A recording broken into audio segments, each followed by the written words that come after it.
meten esta gente en cuanto toman la ciudad, una represión absoluta. El problema en Badajoz está a saber dónde no mataron. O sea, que mataron en la Plaza de Toros, mataron en la Plaza de San Juan, mataron en las calles, mataron fuera de la ciudad, los alcaldes, de los concejales que se cargan prácticamente a todo el ayuntamiento republicano de la ciudad, y entre todo lo que cae, pues evidentemente están todas las personas que tuvieron relación con la experiencia de la reforma agraria. Y bueno, se hace una represión masiva con el único objetivo de que quede totalmente negada la posibilidad de que haya una reacción, ¿no? Una ciudad como era Badajoz, republicana, una ciudad con una población mayoritariamente socialista y de izquierdas, ¿no? Se hace una represión que no haya quien levante cabeza ya.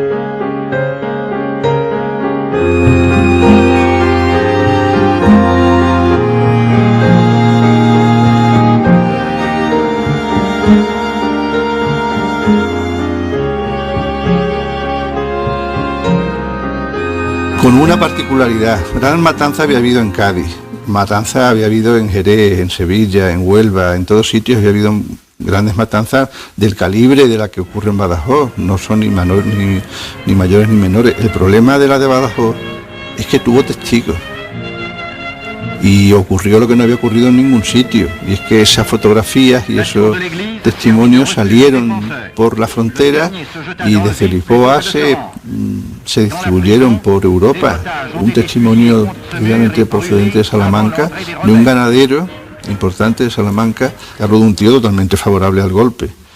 Y cuenta como detalle algo que yo no había escuchado nunca, y es que él llega todavía en plena recogida de cadáveres. Y dice, literalmente, estuvieron recogiendo cadáveres 3 días. Y para hacer menos viajes, en los camiones los colocaban de pie, los cadáveres. La conquista de Mérida en la primera gran batalla de la Guerra Civil permitió a los nacionalistas enlazar con los sublevados en el norte. Antes de iniciar la marcha hacia Madrid, debían conquistar Badajoz, cuya guarnición leal a la República había quedado aislada. La batalla de Badajoz fue sangrienta. Una diezmada bandera de la Legión consiguió finalmente irrumpir en la ciudad amurallada. El portugués Mário Neves fue el primer periodista extranjero en llegar a Badajoz tras la batalla. Fue terrible, terrible. Eran capaces de todo. Supongo que es porque venían muy excitados. Hay que pensar que habían atravesado el estrecho, que habían venido de Marruecos. Habían cruzado el estrecho en avión hasta Sevilla y venían muy enardecidos porque habían tenido que librar violentos combates en su camino hasta Badajoz. A esta altura llegó una columna, creo que de 120 y tantos, 123 o cosas así, de legionarios enloquecidos. Esto me lo contó un oficial que me dijo, cuidado, no hable con ellos porque están muy excitados. Y efectivamente, ellos lo intentaron. Avanzaron y llegaron hasta estas murallas, siendo barridos por las ametralladoras que había a uno y otro lado.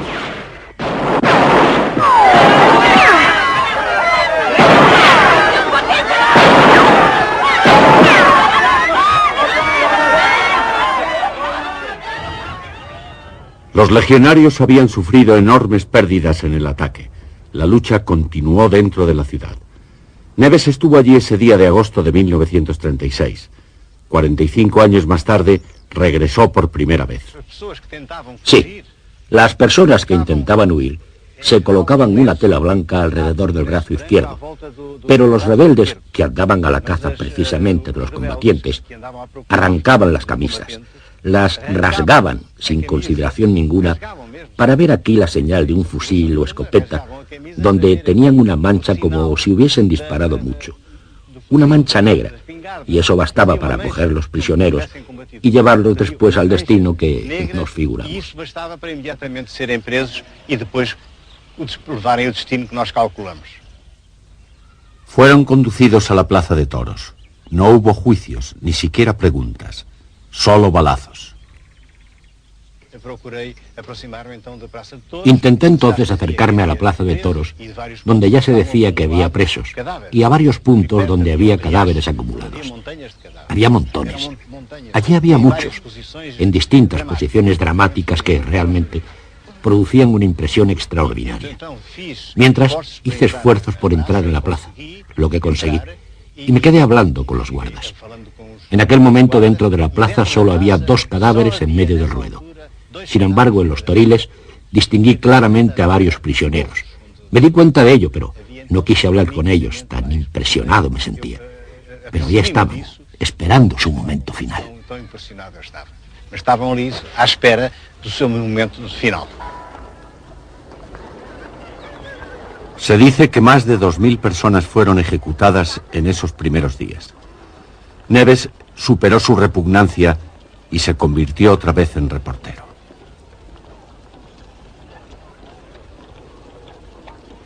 Traté de averiguar inmediatamente quiénes eran las autoridades que ocupaban la ciudad y quién era el jefe, el gran jefe. Era el coronel Yagüe. Y yo le dije, todo el mundo habla de los fusilamientos. Hay cierto terror.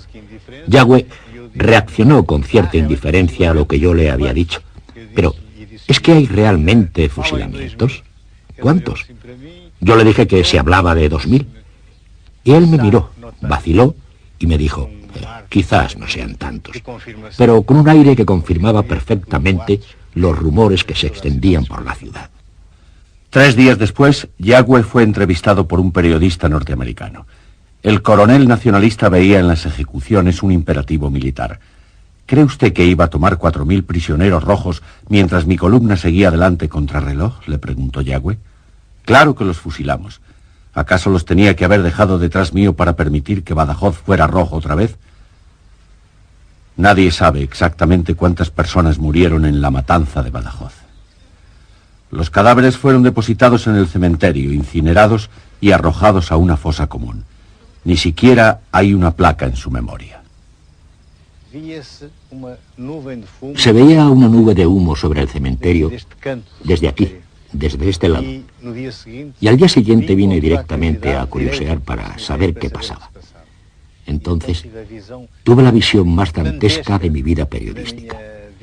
Había cuerpos de fusilados amontonados, apilados en uno de los extremos del cementerio, a los que habían regado con gasolina y a los que estaban prendiendo fuego para destruir los cuerpos. Recuerdo, como si fuese hoy, aquel día que estuve aquí, de donde me marché amargado y afligido. Iba yo tan abatido que un cura, vestido de cura, aunque parezca increíble, me miró, se dio cuenta de que iba triste y afligido y me dijo, ¿qué le pasa? Yo entonces hice un gesto y él también con un gesto me dijo, lo merecían, lo merecían. Y esta fue mi última visión de Badajoz después de los primeros días de la toma de la ciudad. Yo no querría haber vuelto nunca aquí, pero aquí estoy para dar mi testimonio. Y pienso que realmente no puedo ocultar ese pensamiento tan triste que tengo de esa época. No puedo esconder más ese pensamiento tan triste que tengo de esa época. Centenares los detenidos en los chiqueros, en los corrales, y los piquetes de ejecución eran generalmente del tercio y de tropas regulares moros. Entonces venían por ellos y decían los 10 primeros, los 8 primeros que salgan, y los fusilaban aquí. Un dato curioso es que en uno de las sacas que hicieron, pues había un chico de 20 y tantos años muy fuerte, y al salir de los corrales de los chiqueros vio que eran moros los que los iban a fusilar. Entonces se abalanzó sobre uno de los moros, le arrebató el fusil, le partió la cabeza con la culata y lo mató al moro, y dijo, ahora me podéis fusilar. Parece que fueron cientos y miles de personas las que murieron aquí, incluso centenares de portugueses que estaban detenidos en Portugal, y el presidente Salazar los mandó para que los fusilaran aquí. No se sabe el número, pero creo que eran bastantes. Y entonces, ante la protesta de la prensa internacional por este hecho, Salazar dijo que habían venido voluntarios y los habían matado en la guerra española. El número exacto no se sabe, la gente dice que si 12.000, 8.000, no se sabe exactamente, porque sí, fueron muchos.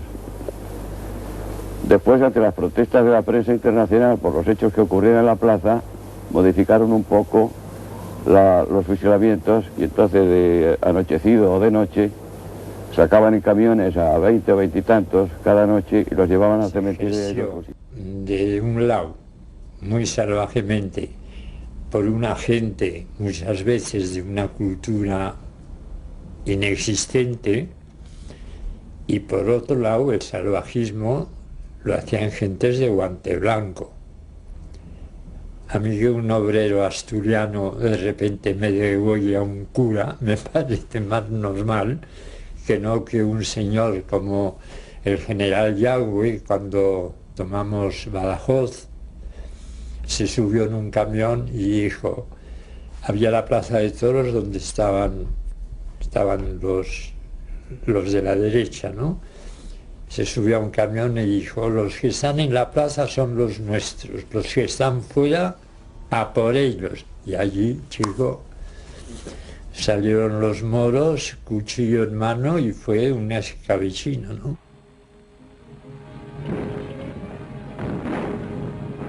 Aquí vemos Badajoz 30 horas después de la entrada de las tropas del general Franco.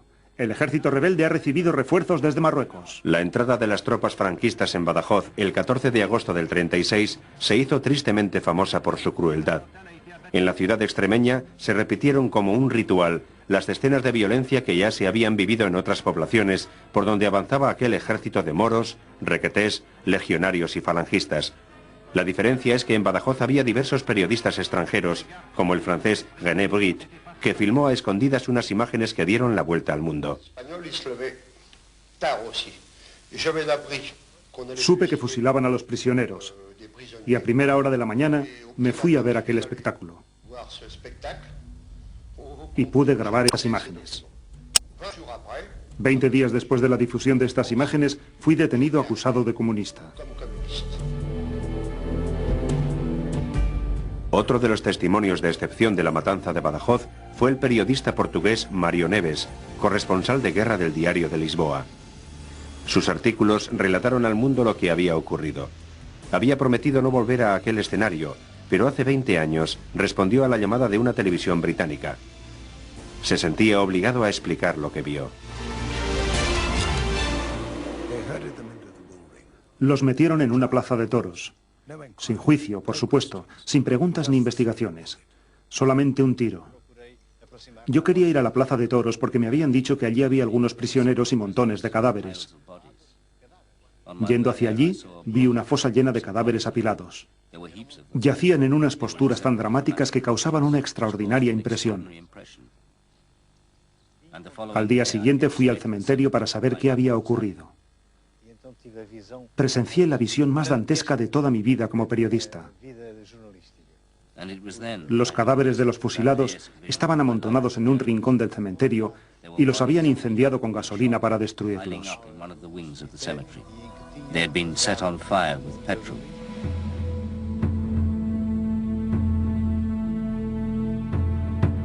El general Yagüe había dirigido la operación. Fórico por la toma de Badajoz, hizo unas declaraciones al periodista John Whitaker del New York Herald Tribune, confirmando la veracidad de las matanzas. Por supuesto que los matamos. ¿Qué esperaba usted? ¿Iba a llevar 4.000 prisioneros rojos conmigo? ¿O iba a soltarlos en la retaguardia y dejar que Badajoz fuera roja otra vez?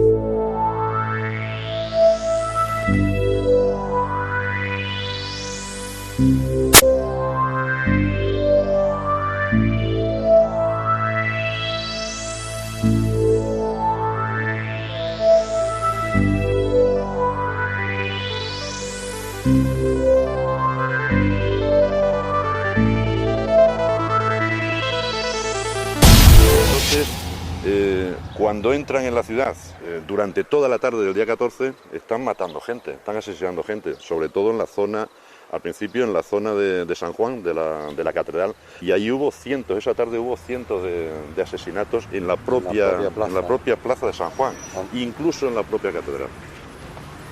Ya, güey, abrieron las puertas allí al brazo y dijeron, vengan, todo el mundo fuera.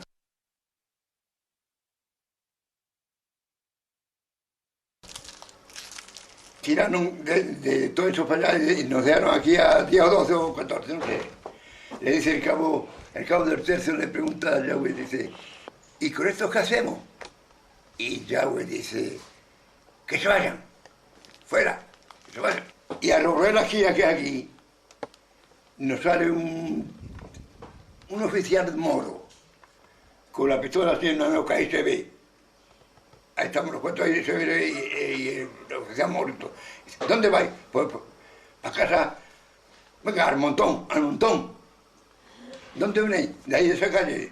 Ya, bueno, ido. El montón ya estaba hecho. Cuando esto se ve aquí, ese montón grande ya estaba hecho. ¿Y el montón qué era el montón? De matado. ¿De personas que habían matado allí? Sí, este montón matado. De la puerta de la catedral, tal como se ve. En la puerta de la catedral.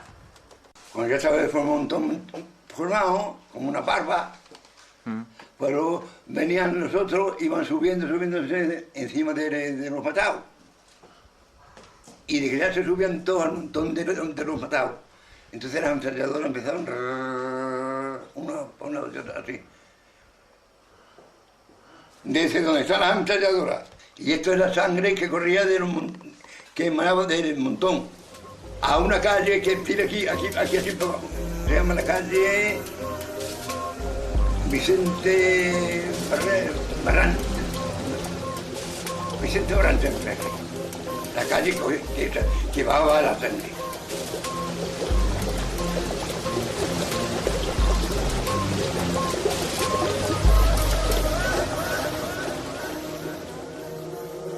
Al principio, Yagüe y los franquistas en general no ocultan que están matando a cientos de personas, a miles de personas, porque eso paraliza al resto de la población.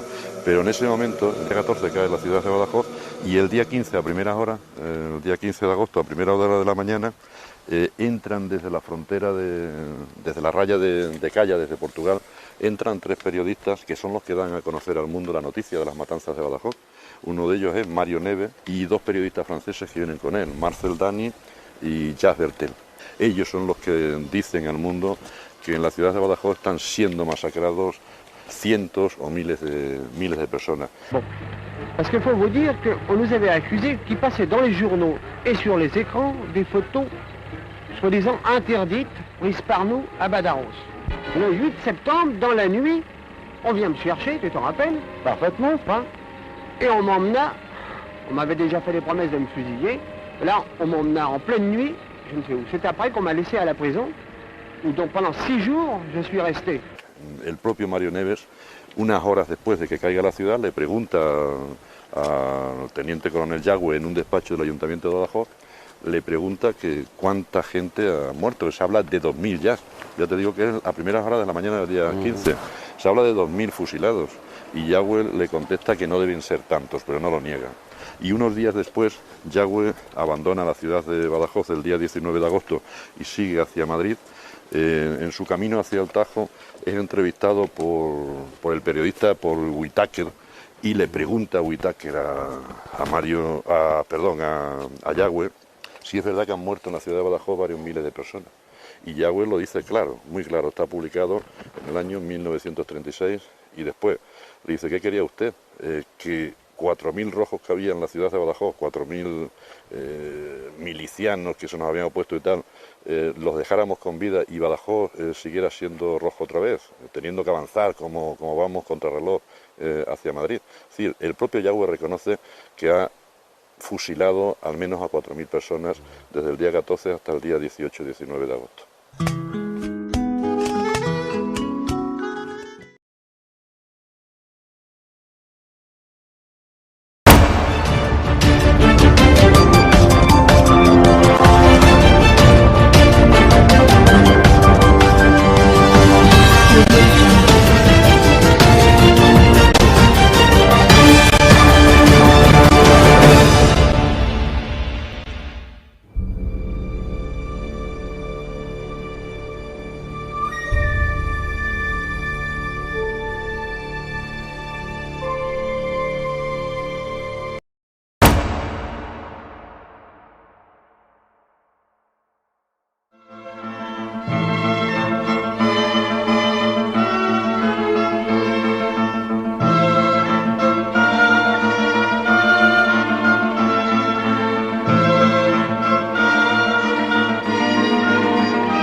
cerca de Monesterio, desde Sevilla, ha venido avanzando las tropas del ejército regular, los sublevados, los golpistas, y llegan a este cruce de camino y se dividen las tropas de Asensio y Castejón. Aquí comienza la guerra civil en Extremadura.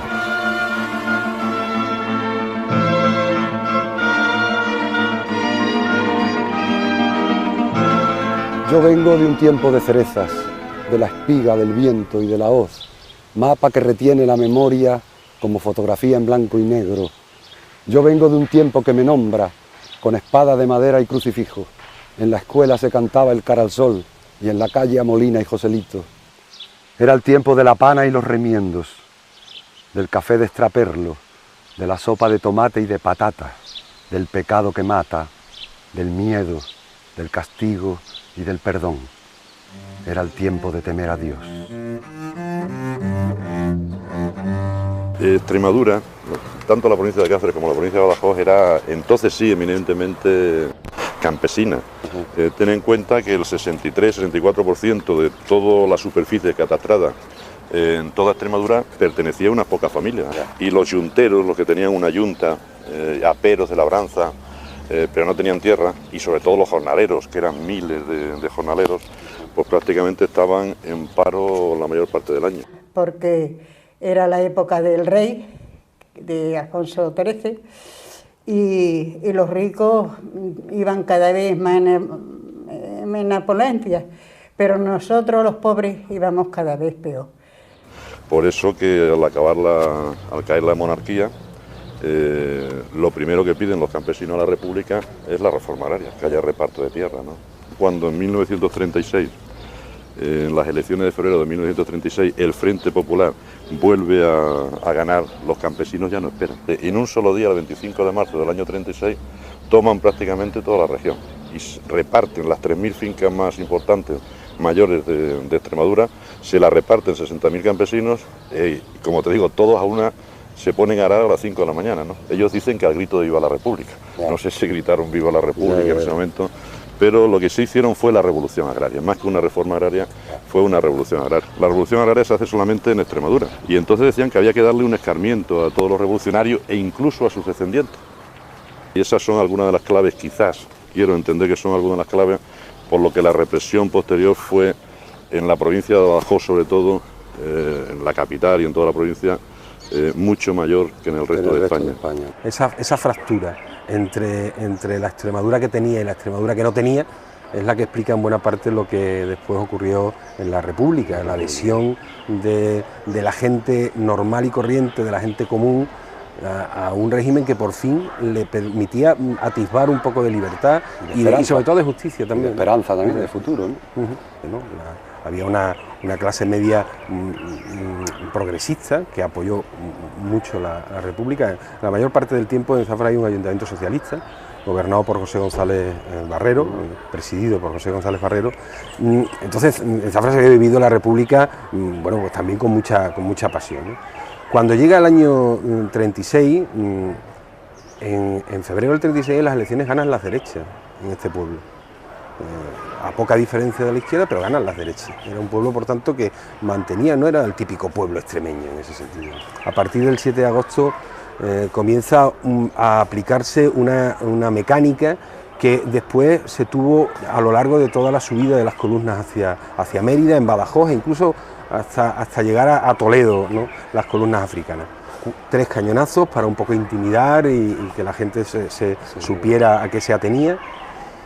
Se controla la estación de ferrocarril, las tropas pasan por la calle Sevilla, que está paralela a donde estamos ahora, llegan al ayuntamiento, al mismo tiempo que liberan a los presos de derecha, prácticamente los nombran los nuevos gobernantes, y Castejón, estamos hablando de las 8 de la mañana del día 7 de agosto, toma posesión del despacho de la alcaldía y empieza a tomar las primeras decisiones.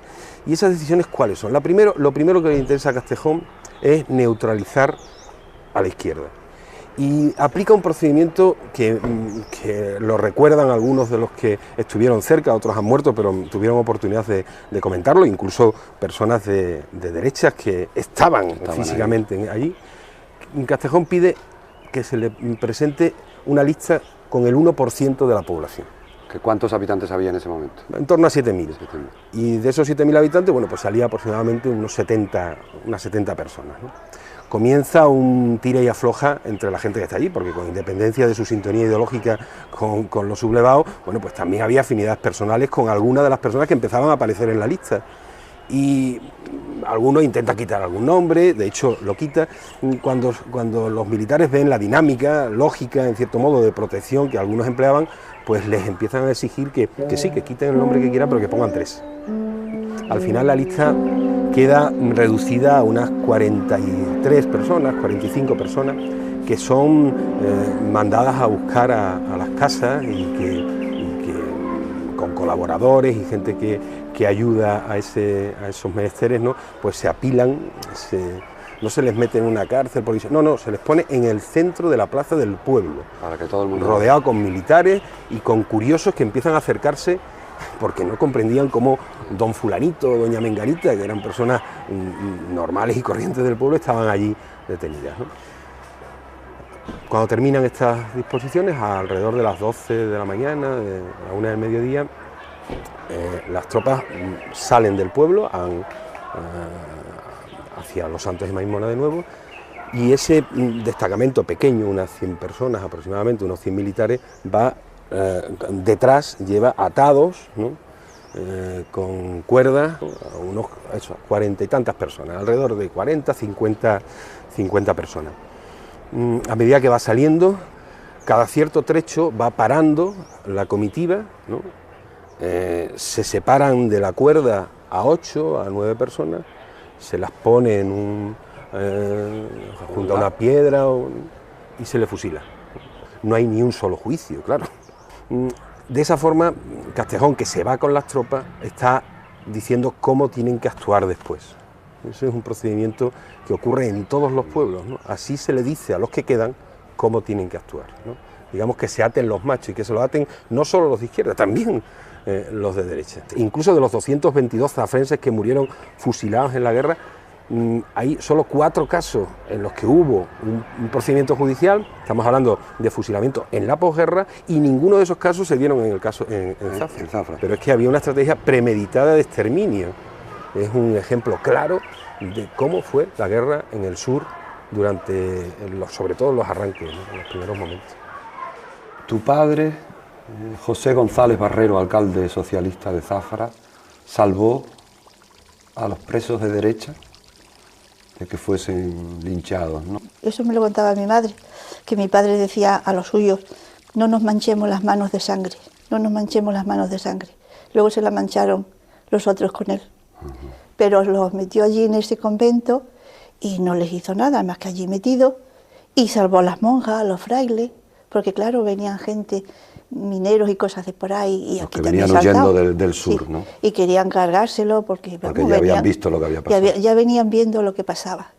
Y entonces mi padre los protegió, dijo que no, que aquí no se hacía nada de eso, que pasaba por encima de su cadáver, y con una pistola mi padre, delante de una iglesia que hay aquí, convento, se llama el Rosario, se puso y dijo que el que quería pasar tenía que pasar por encima de su cadáver con una pistola, y eran más de 200, venían de Huelva por ahí, y yo pienso muchas veces, pobre mío, se podría cargar, que no se iba a matar a nadie, pero se podía haber cargado uno, pero luego se lo habían cargado a él. Y el 6 de agosto, así, cuando entran las tropas, mi padre se va, tiene que salir con varios suyos amigos, con el jefe de policía y varios, y se marchó. Estuvo en varios pueblos, bueno, en el suyo también, en Valencia el Ventoso también fue mi padre, y también metieron en la cárcel a unos cuantos de derecha de allí, y le dio la llave a un sacerdote y le dijo: tenga, don fulano, cuando yo me marche, a las 2 horas de irme, usted le abre y que se vayan a su casa. Y mi padre se fue, y hasta que llegó a Madrid, tuvo toda la guerra en Madrid, y luego volvió, cuando terminó la guerra, aquí a Zafra, pero no lo dejaron llegar. Cuando llegó a Castuera, que allí creo que hacía transbordo el tren, cuando llegó a Castuera fue a casa de un amigo, era falangista, cuando ya Franco ya era falangista. Le había salvado un hijo suyo, y sin embargo a él, de allí se lo llevaron, de su casa, y ya no lo volvimos a ver más. Lo fusilaron allí, lo llevarían al campo de concentración de Castuera. Y allí lo fusilaron, 28 o 29 de abril del año 39. Ya había terminado la guerra.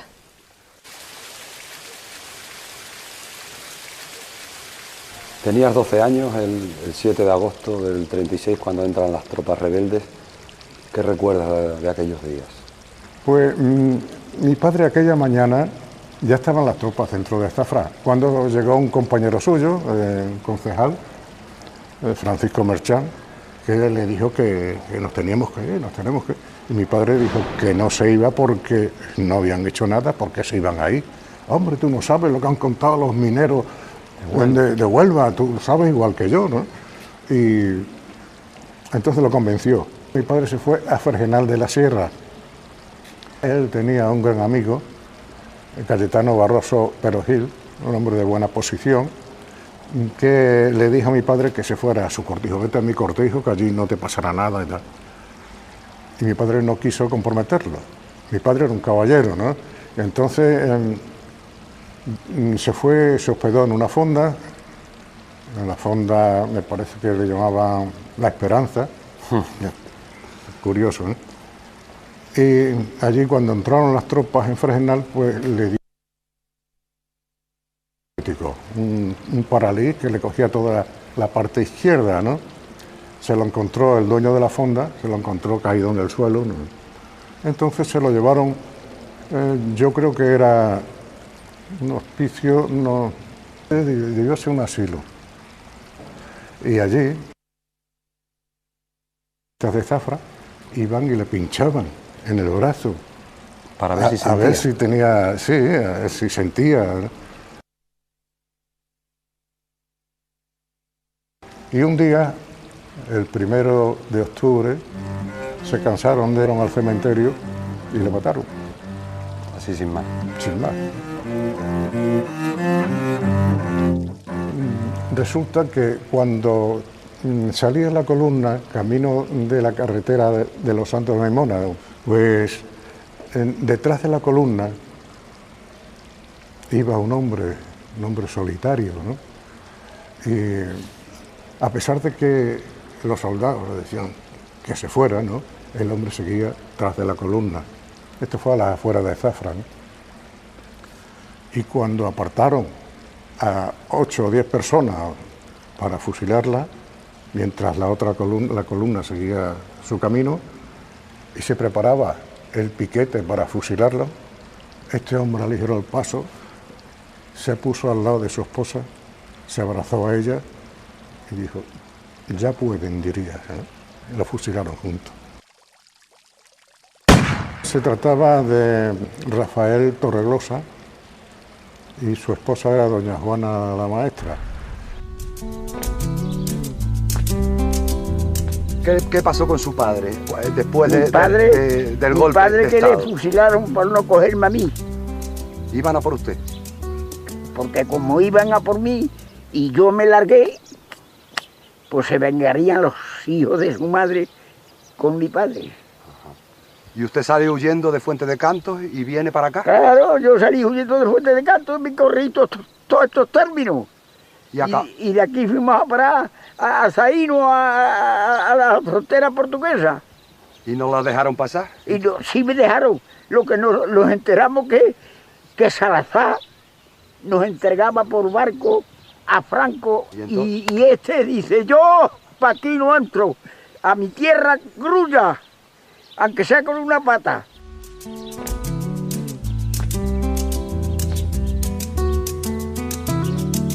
Yo alternaba y acompañaba con gente muy hecha en el aspecto izquierdista. Ajá.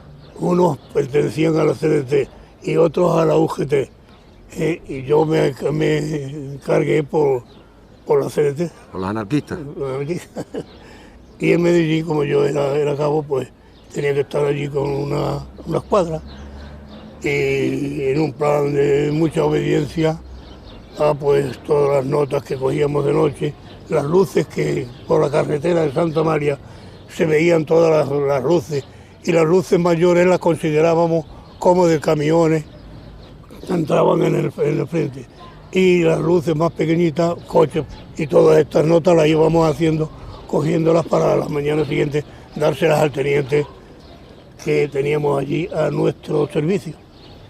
El río Guadiana nos servía de parapeto. Separación, de separación. El río en el medio, nosotros en el castillo y los otros en las posiciones de enfrente. ¿Y cuántas personas albergaba cada barracón? Pues según las necesidades que tuvieran, pero vamos, entre 80 y 60 personas totalmente hacinadas. Pues, ¿no? Bueno, y esto era el perímetro, la zanja perimetral, que comprendía lo que eran los barracones. Aquí estaban las zonas de las letrinas, toda esta zona de aquí. Aquí hay 2 pozos, el lavadero, que aún se conserva en las ruinas, y al lado de la higuera. Este es el castillo de la Camonita, en la mina.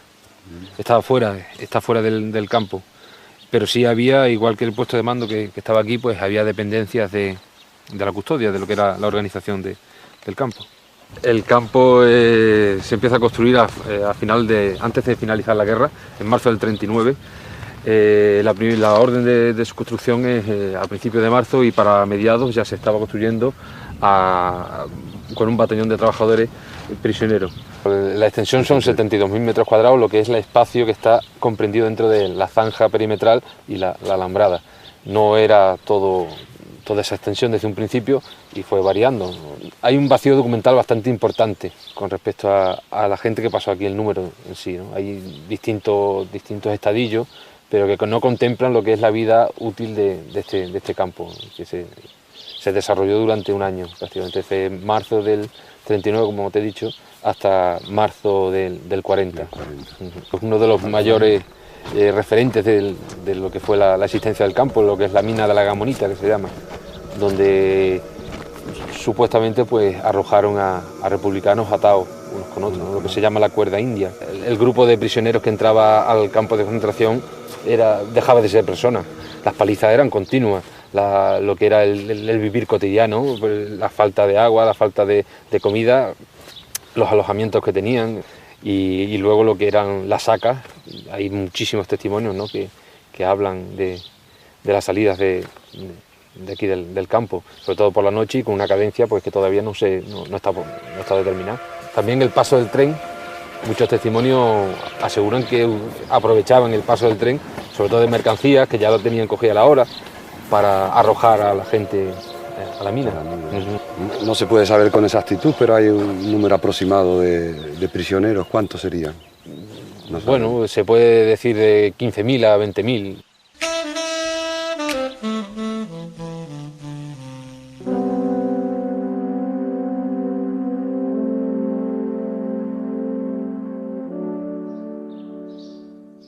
¿Por qué aquí esta mezquita al lado del colegio de los jesuitas?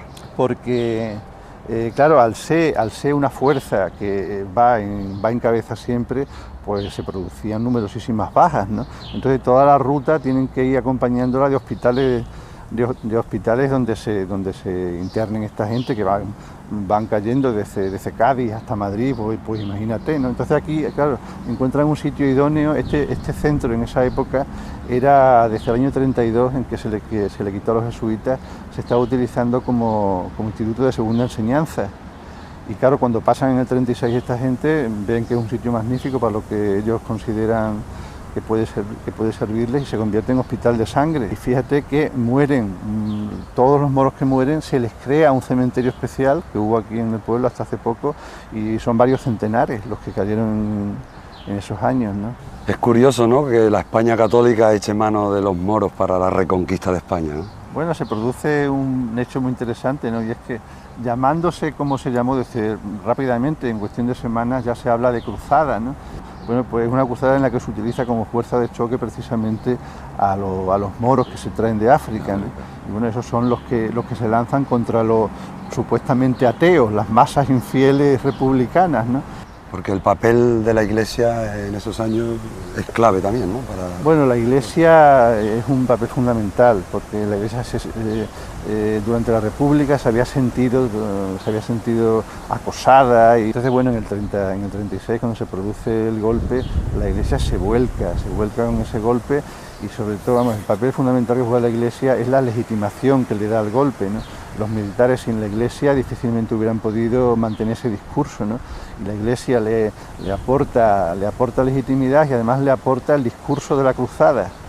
no es una guerra de ocupación ni es una guerra de exterminio. La Iglesia se lo envuelve eso en una ideología, ¿no?, que es la que aporta, y la Iglesia se implica directamente y los curas participan en todo lo que hay que participar, o sea que los curas igual están de capellanes en las columnas estas que pasan por aquí, como los curas confiesan a la gente que están matando a diario, o incluso los curas también directamente participan en la represión, como es el caso del famoso cura de Zafra, que es un cura que se jacta además de que él con su pistola y él personalmente ha acabado con la vida de docenas de rojos, ¿no? Entonces, bueno, pues eso, así hay curas en todos sitios. Solo hay excepciones de curas que se oponen a eso. Existen esas excepciones, pero son casos contados, ¿no? La mayoría de los curas se implican totalmente, personalmente, ellos en la cruzada.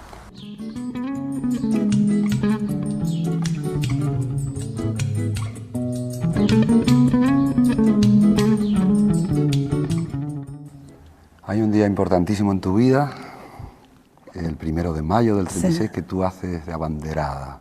¿Y cómo ibas vestida tú? Pues yo llevaba una blusa roja y una falda negra.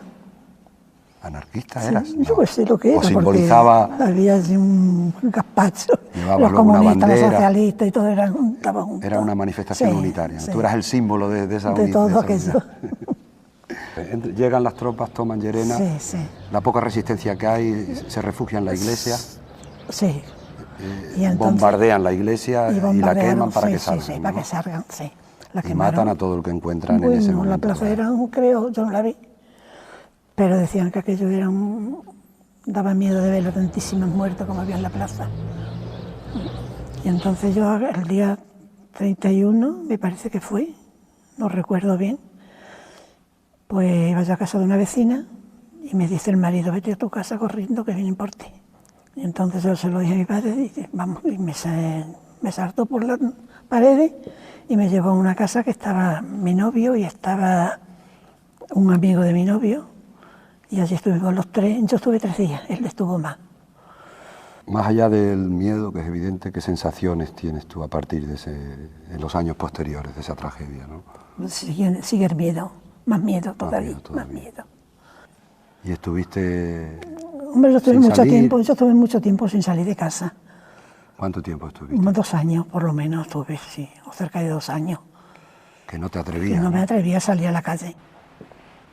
Luego cuando ya empecé a salir, había un señor que ya se ha muerto, que yo lo tenga en su demonio, donde lo tenga, y me insultaba.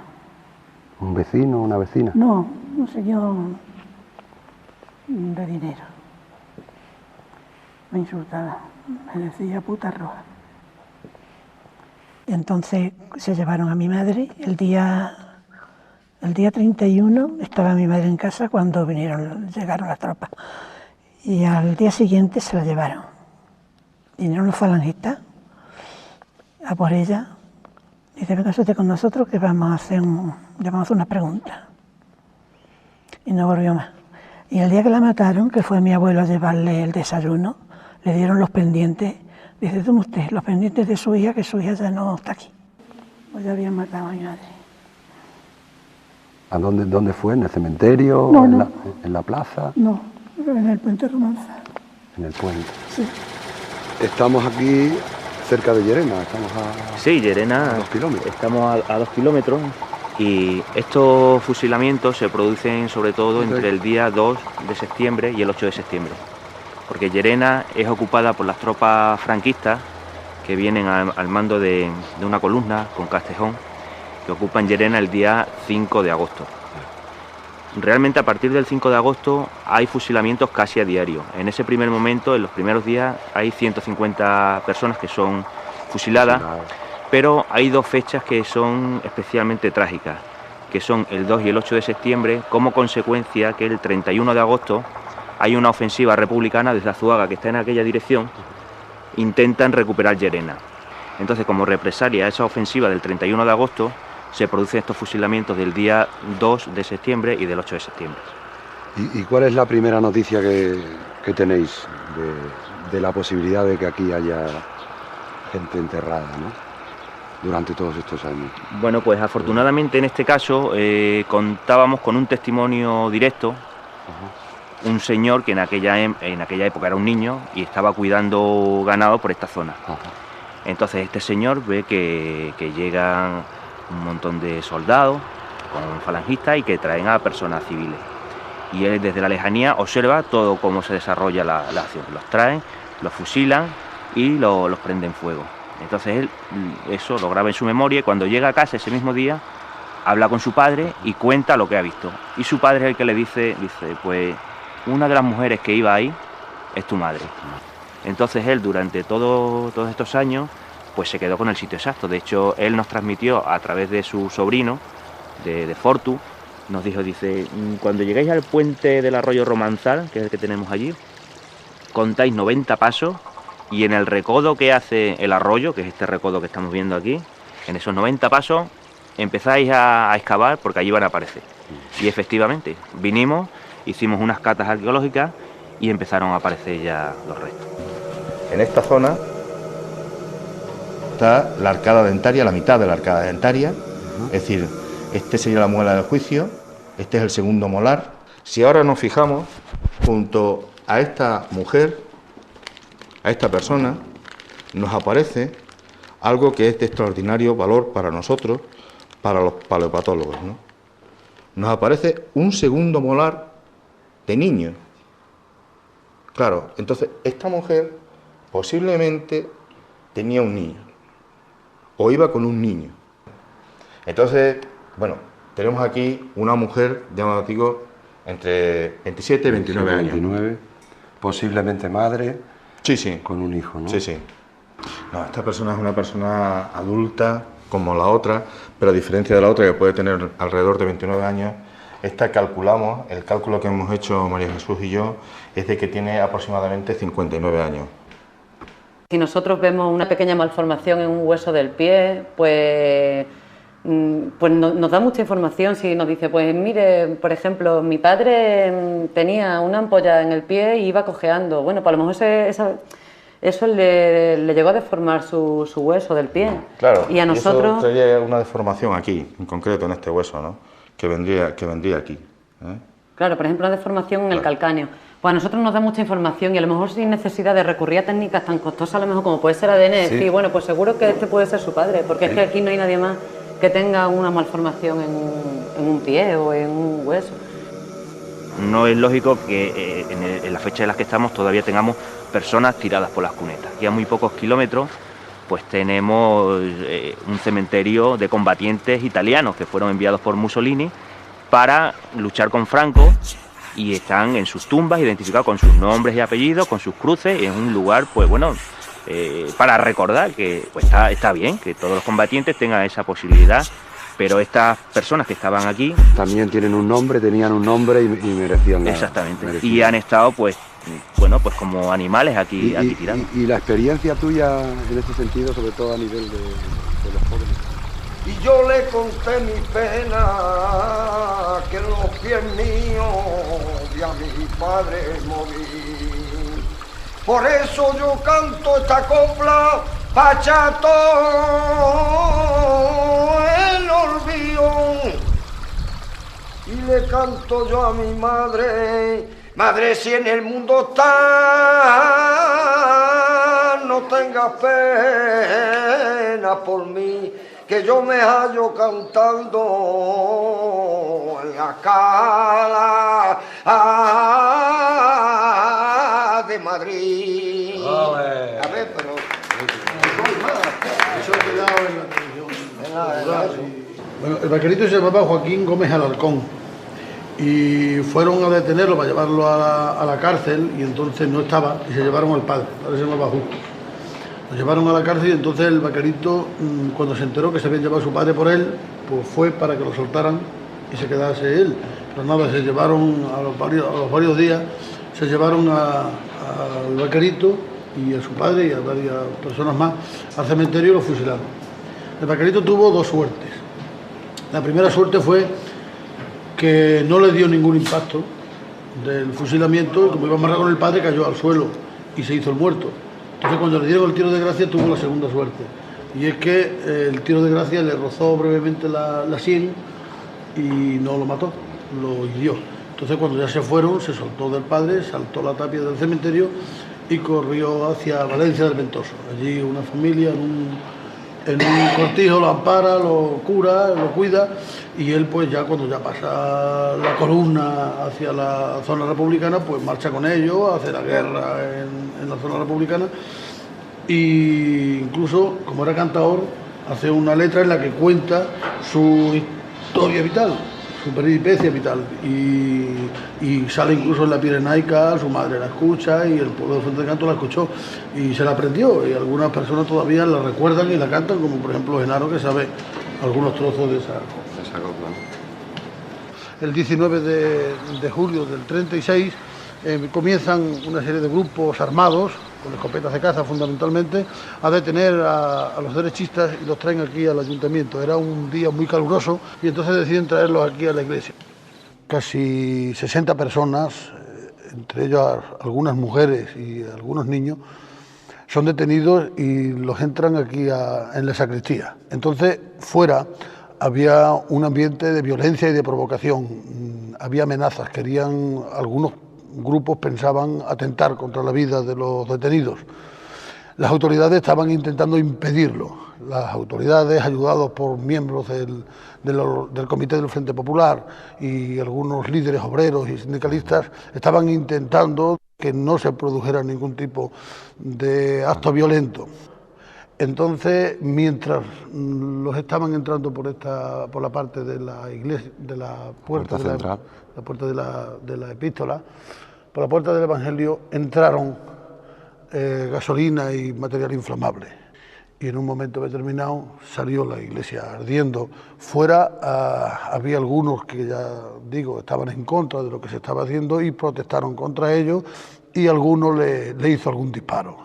Al oírse esos disparos, inmediatamente los que estaban en la plaza, que había muchas personas armadas, pensaron que estaban disparando desde el templo y se pusieron a disparar.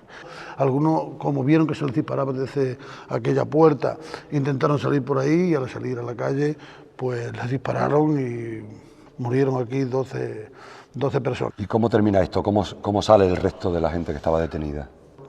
Alguna gente que conocían el templo conducen a los detenidos por aquí, por esta puerta. Esa puerta que conduce a la escalera de caracol que lleva a lo que aquí se conoce como la iglesia, la Torre Vieja. Entonces, cuando los de la plaza se cercioran de que están arriba, comienzan a dispararles. Ahí se parapetan y ahí aguantan hasta que por fin las autoridades, y en este caso el jefe de los municipales, Gregorio Lozano Barrientos, consigue establecer contacto con ellos, apaciguan a las masas que estaban en la plaza y ya los sacan de aquí. Fuente de Canto es tomado el 5 de agosto por las tropas de Asensio. A partir de ese momento, este edificio que está aquí, que ahora es la Casa de la Cultura, era la cárcel, comienza a llenarse de gente de izquierda o sospechosa de izquierda. Al día siguiente, el día 6, comienzan los fusilamientos en Fuente de Canto. Los fusilamientos encuentran su fase más virulenta entre agosto y septiembre del 36 y duran hasta diciembre. En ese periodo, desde agosto a diciembre, se fusilan en Fuente de Canto 330 personas aproximadamente. La cifra aún no está cerrada. Los fusilamientos tienen una característica en Fuente de Canto, y es que, teniendo en cuenta que la mayoría de las personas que estaban implicadas en política y que podían ser susceptibles de alguna represión habían huido. Entonces lo que sucede es que detienen y fusilan a personas por su simple relación de amistad o de parentesco. Por lo tanto, mueren muchas personas inocentes. En Fuente de Canto se ha querido siempre decir que la causa de la represión fue como consecuencia de la quema de la iglesia. No es cierto, porque hay pueblos como Zafra o como Llerena donde hay una represión similar y no sucede. Y no ha pasado nada. La represión franquista obedece a un claro plan de exterminio, y si tenemos en cuenta las órdenes que se dan desde arriba, nos dicen perfectamente que era premeditada y sobre todo por una razón muy sencilla, porque había que paralizar a la población y a través del miedo controlarlas. Matan a mi padre, vamos a comunicar, nos dicen que ya no está allí, y yo lo que recuerdo cuando nos enteramos y nos fuimos para casa es que yo no hacía nada más que llorar y llorar y llorar y llorar y llorar, porque ya no lo volví a ver más. Mi madre fue al cementerio con mi hermano y mi hermano dice que él lo vio en la fosa. Él dice que él lo vio en la fosa. No pudieron retirar el cadáver porque creo que se necesitaba un requisito de firmar que se había muerto de muerte natural o no sé qué. Sí. Bueno, las fosas que además están quemados porque iban los camiones de la Cansa a quemar a los fusilados. Les rociaban de gasolina. Y finalmente descubriste dónde está enterrado tu padre. Finalmente mi padre está en la fosa número 6. Del cementerio de Badajoz. En el cementerio de Badajoz. Y pone en el archivo del cementerio que fue ejecutado por sentencia militar. O sea, todo contra lo que él luchó, todas las injusticias que él quería que no existieran, todo eso nos cayó encima a nosotros. Claro. Todo lo tuvimos que sufrir. Él tenía mucho afán en que fuéramos útiles a la sociedad, en que fuéramos una persona, que nos formáramos como personas. Y eso nos ha costado mucho trabajo. Mi padre escribió en la cárcel un diario, cuando él sabía que estaba próxima a su final, escribió un diario y unas cartas de despedida. Esos escritos llegaron a manos de mi madre en el forro de unas alpargatas que le hizo un preso. Y mi madre no tenía dónde dejarlo. No teníamos ningún sitio para guardar, ni un cajón, ni sitio para guardar nada. Se hizo una faltriquera y se la ataba a la cintura y en ese morral, que le decían en los pueblos un morral, ahí llevaba siempre los escritos. Claro, muy doblado, se deterioraron pronto y luego ella cuando los leía, borrones de las lágrimas que le caían cuando los leía. Que los que dicen que no se hable de esto, que se abren heridas, que se avivan odios y rencores, pues yo digo que no. Por lo menos en mi caso, no. Al contrario. En mi caso, no. Porque yo cuando pienso que todo lo que hemos pasado, tanto sufrimiento, tanto padecimiento, tantas vidas perdidas, tanta sangre derramada, es todo consecuencia del odio. Pienso que el odio no debe de existir, que destruye a las personas y su dignidad. Desde que sale de Sevilla la columna de moros y de legionarios, actúan siempre igual. Es decir, no hacen un solo prisionero, ni Castejón ni Asensio. Después, cuando Yagüe ya en Mérida, en Mendalejo Mérida, se hace cargo de la columna, no hacen prisioneros. Es algo verdaderamente terrible. El día 13 llegan de aquí, de la zona de Mérida, por la carretera nacional, la carretera Madrid-Lisboa, llegan Yagüe, Castejón y Asensio con aproximadamente unos 3.000 legionarios y regulares marroquíes, y el asalto empieza a las 3 de la tarde aproximadamente del día 13. Vinimos aquí a Badajoz a ver si podíamos hacer resistencia cuando entraron las tropas. Y ya no pudimos hacer resistencia porque es que nos tiraban con la aviación, con la bomba y entrando ya las tropas en Badajoz. Y contra la aviación no tenían nada que hacer los milicianos, los carabineros, los soldados, ¿no? Era muy difícil tomar la ciudad de Badajoz porque son dos ciudadelas. Son rechazados en 2 ocasiones los regulares marroquíes y los legionarios hasta las 5 o 6 de la mañana, que es cuando realmente la legión entra en la ciudad de Badajoz. Las fuerzas de Castejón entran temprano, entran sin resistencia alguna y entran temprano, mucho antes que las otras, ¿no? Muchos militares que están dentro, que no son en absoluto republicanos, saben lo que se les viene encima. Automáticamente lo que intentan es congraciarse con los que van a entrar. ¿Qué mejor manera de congraciarse que abrirles la puerta, ¿no? Yagüe sabía que la ciudad de Badajoz estaba tomada. Y así todo ordena el ataque final sobre Puerta Trinidad, sobre lo que se llamó la brecha de la muerte, sacrificando a un número considerable Parte de esa columna. entre 35 y 40 de sus hombres. Entonces, cuando entran en la ciudad, durante toda la tarde del día 14, están matando gente, están asesinando gente, sobre todo en la zona, al principio en la zona de San Juan, de la catedral, y ahí hubo cientos, esa tarde hubo cientos de asesinatos en la propia plaza de San Juan, incluso en la propia catedral. Ya, güey, abrieron las puertas allí a brazos y dijeron, vengan todo el mundo fuera.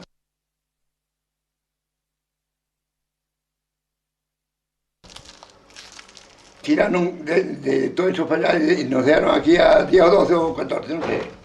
Le dice el cabo del tercio, le pregunta a Yahweh, dice, ¿y con esto qué hacemos? Y Yahweh dice, que se vayan, fuera, que se vayan. Y a revolver la gira que hay aquí, nos sale un oficial moro, con la pistola así en la nuca, ahí se ve. Ahí estamos los cuatro, ahí se ve y el oficial moro. ¿Dónde vais? Pues para casa. Venga, al montón. ¿Dónde venéis? De ahí de esa calle. Ya, bueno, iros. El montón ya estaba hecho. Cuando esto se ve aquí, ese montón grande ya estaba hecho. ¿Y el montón qué era el montón? De matado. ¿De personas que habían matado allí? Sí, este es un montón matado. De la puerta de la catedral, tal como se ve. En la puerta de la catedral.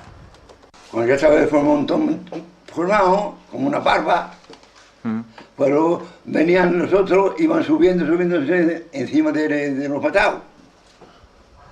Y de que ya se subían todos al montón de los matados. Entonces las ametralladoras empezaron una así. Desde donde están las ametralladoras. Y esto es la sangre que corría que emanaba del montón. A una calle que tiene aquí así para abajo. Se llama la calle Vicente Barrán. Vicente Barrán se me parece. La calle que llevaba la sangre.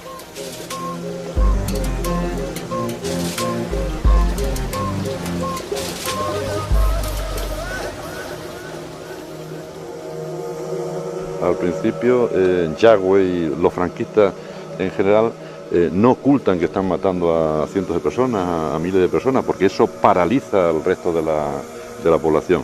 Pero en ese momento, el día 14 cae la ciudad de Badajoz y el día 15 a primeras horas, el día 15 de agosto a primera hora de la mañana, entran desde la frontera, desde la raya de Calla, desde Portugal, entran 3 periodistas que son los que dan a conocer al mundo la noticia de las matanzas de Badajoz.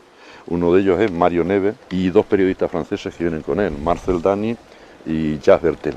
Ellos son los que dicen al mundo que en la ciudad de Badajoz están siendo masacrados cientos o miles de personas. Bon, parce qu'il faut vous dire qu'on nous avait accusé qu'il passait dans les journaux et sur les écrans des photos soi-disant interdites prises par nous à Badajoz.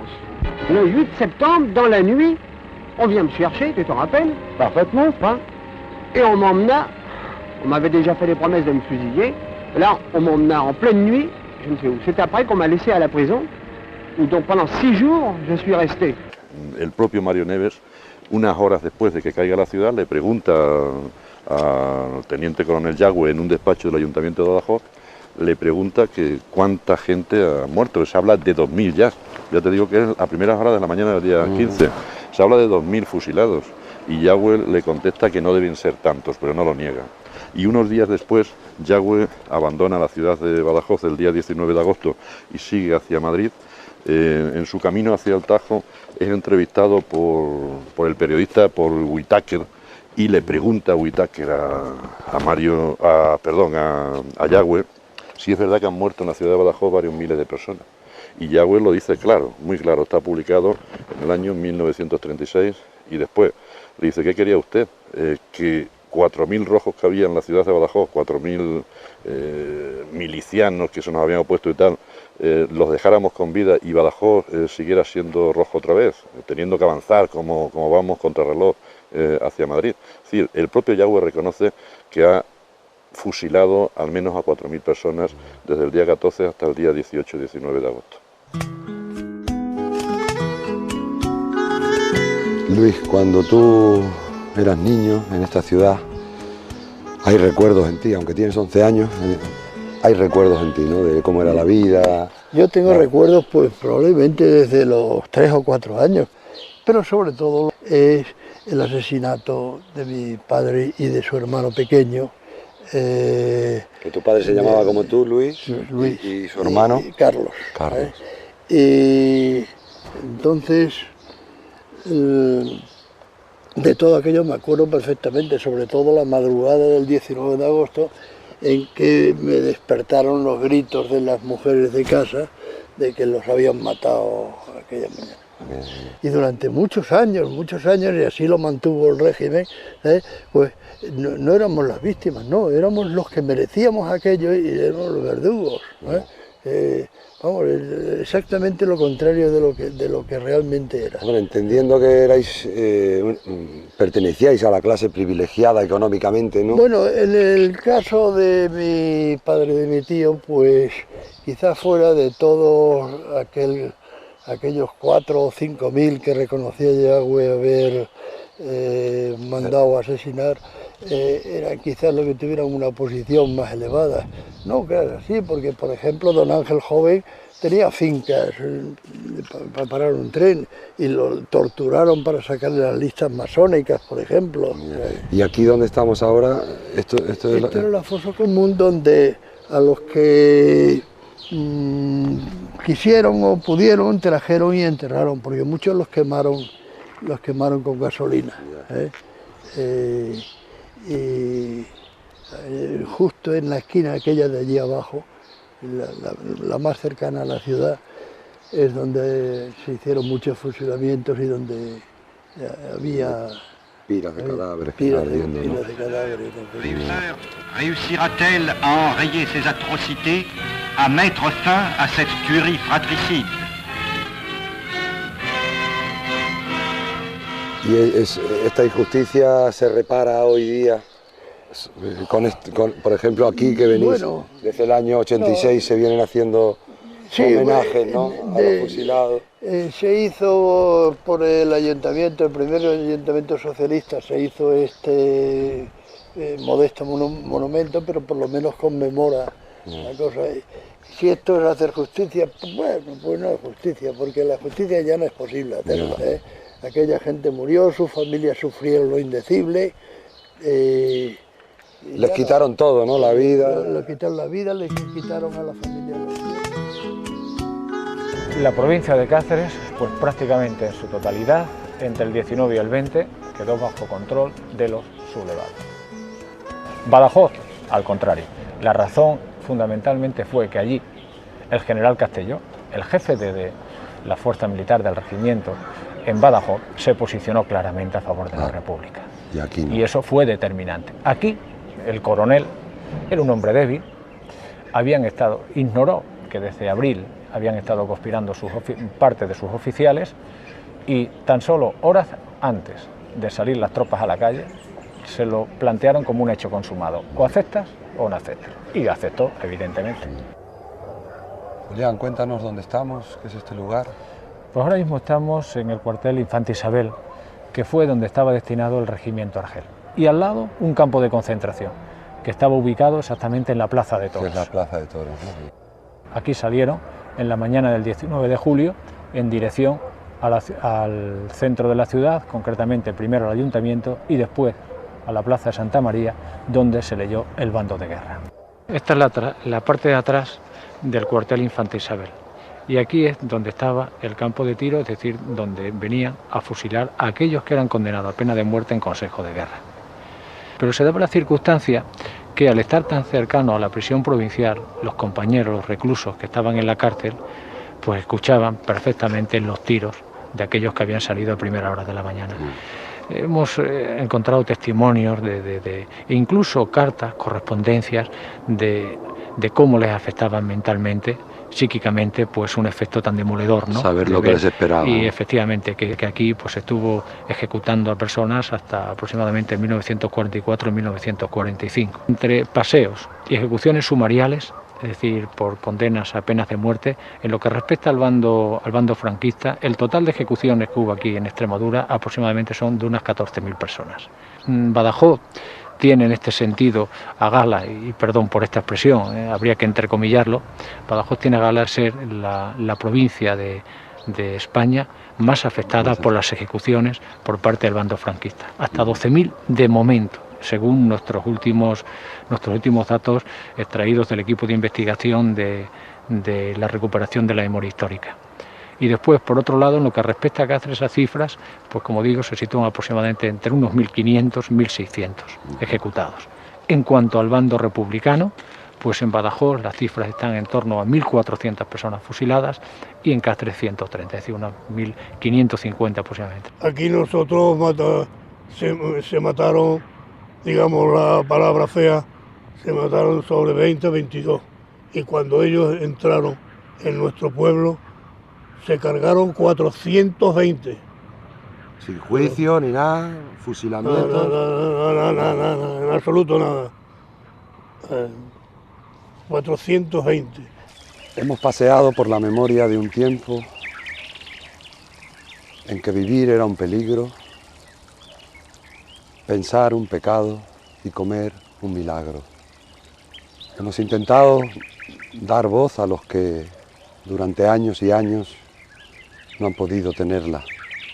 Y yo creo que lo que más me llena de este viaje, y cuando he hablado con supervivientes de aquellos años, es sentir que ellos sienten una alegría en estos días al poder haber contado ante esta cámara un secreto que guardaron durante mucho tiempo.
Tangible de la tierra, esto es, el dinero que nos dan por la venta de sus productos, se distribuye en 4 lotes.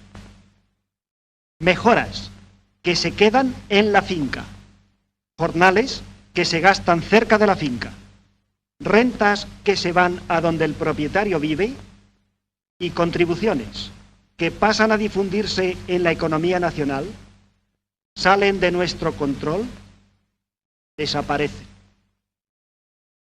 Cuando el propietario vive lejos, el único dinero que queda en la región es el que se gasta en mejoras y en jornales. Y si estos escasean, los moradores de la misma llevarán una vida miserable. El campo extremeño produce sobre todo para el ganado. Su explotación exige pocos jornales y pocas mejoras. Y el importe de sus productos se suele gastar lejos del campo, en las grandes ciudades que atraen por el torbellino de su vida agitada, activa, el tráfico intenso, bien regulado, metódico, la facilidad de comunicaciones, la muchedumbre alegre y animada, dispuesta siempre a divertirse, la belleza de sus monumentos, la osadía de sus altas torres que tratan de estirarse hasta las nubes,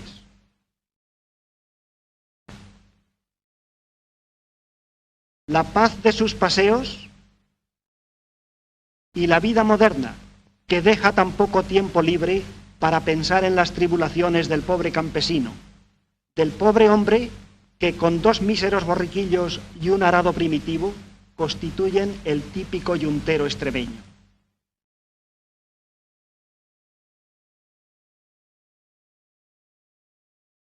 Hay miles de ellos. Por las mañanas, a la salida de cada pueblo, se les ve camino de su tajo. Entre los hombres, algunas mujeres. Y los pobres burros que van a pasar el día tirando del arado, cargan con todos, hasta con los perros.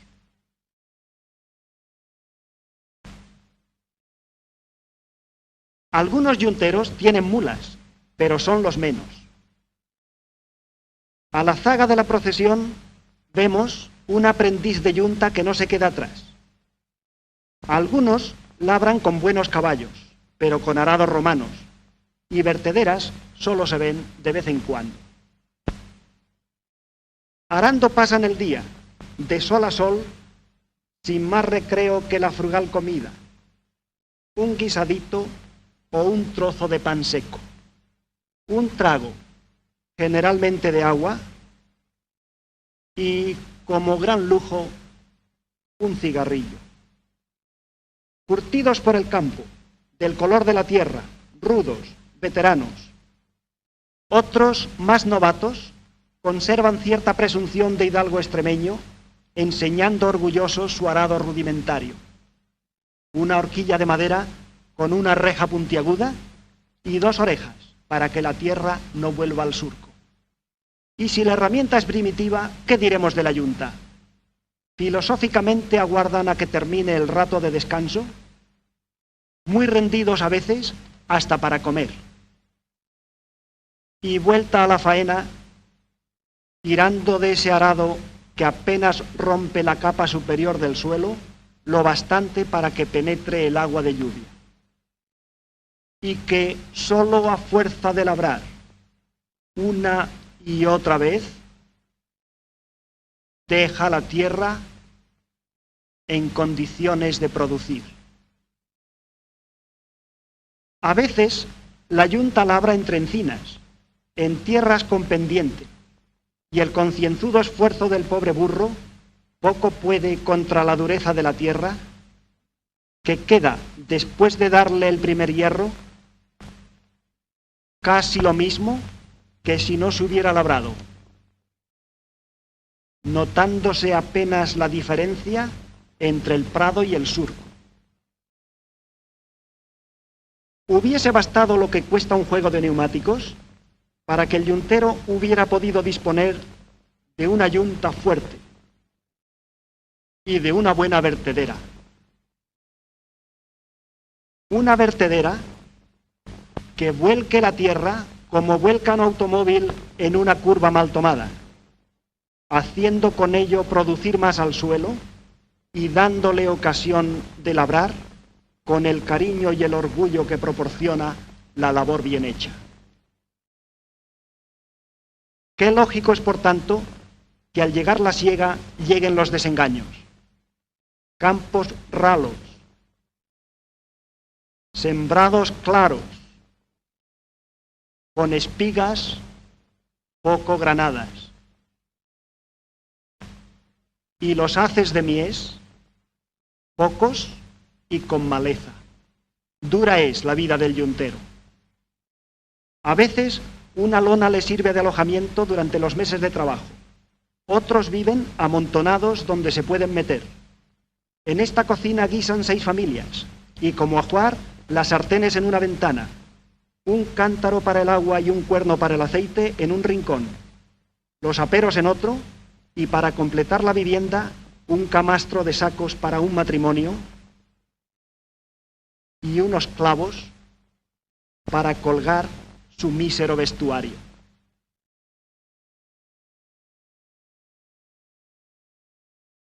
Como ventilación, un agujero en la pared. En el mismo cuarto duerme otro matrimonio en esta cama. Aquí una criatura y un tercer matrimonio en la cama de al lado. Completa el cuadro un par de calcetines sucios y cepos para cazar las ratas que infestan el hogar. Un saco y un cajón forman la cama del niño, y alumbrando tanta miseria, un viejo candil. Este es el exterior de la misma casa. 9 matrimonios viven en ella sin la menor independencia, y apena pensar las tentaciones que asediarán a la gente joven para encontrar escape a tan dura vida.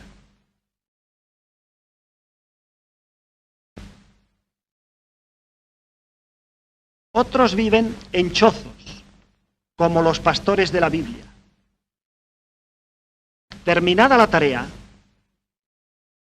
desuncida la yunta y encendido el fuego, empiezan los preparativos para pasar la noche.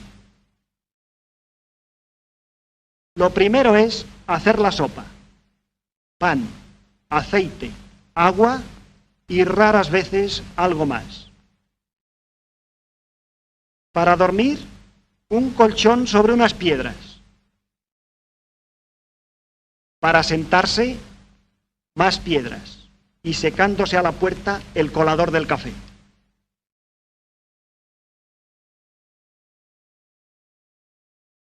Detrás del chozo, el carro, y entre sus varales, una arpillera que sirve de pesebre a la rendida yunta que carece en absoluto de otro refugio. Y así pasa la noche el pobre yuntero, reponiendo su cuerpo cansado y malnutrido.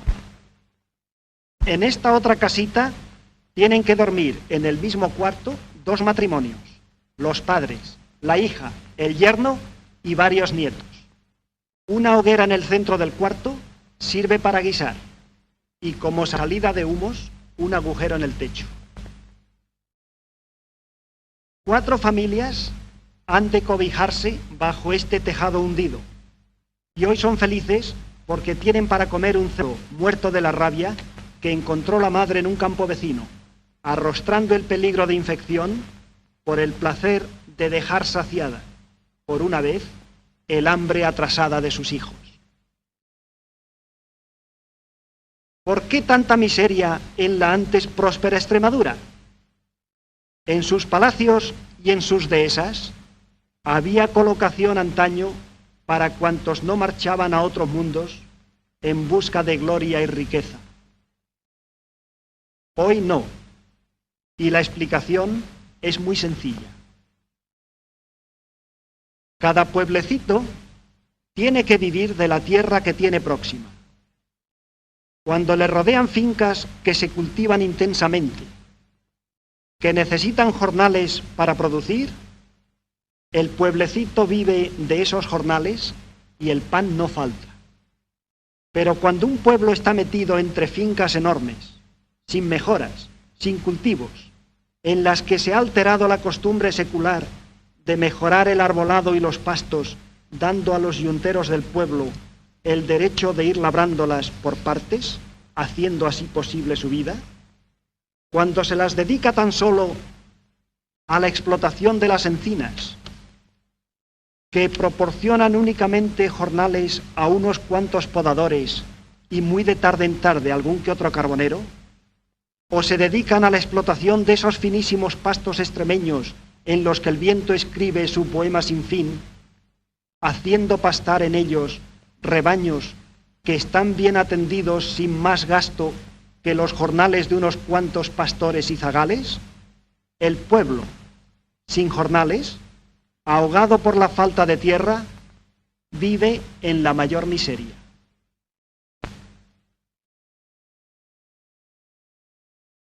Hoy las ciudades de Extremadura llevan una vida lánguida, sus plazas medio desiertas. Las puertas de sus palacios están cerradas, vacías sus habitaciones, y no pocos tienen sus paredones en ruinas, hundidos sus techos, caídas sus torres, desde las que antaño se esperaba el regreso del conquistador extremeño. Hoy el yuntero emigra al terruño donde puede labrar, y al final de la senda, viejo ya, gastado, abandonada la lucha, solo espera el refugio del asilo, si es que para entonces tienen sitio para él.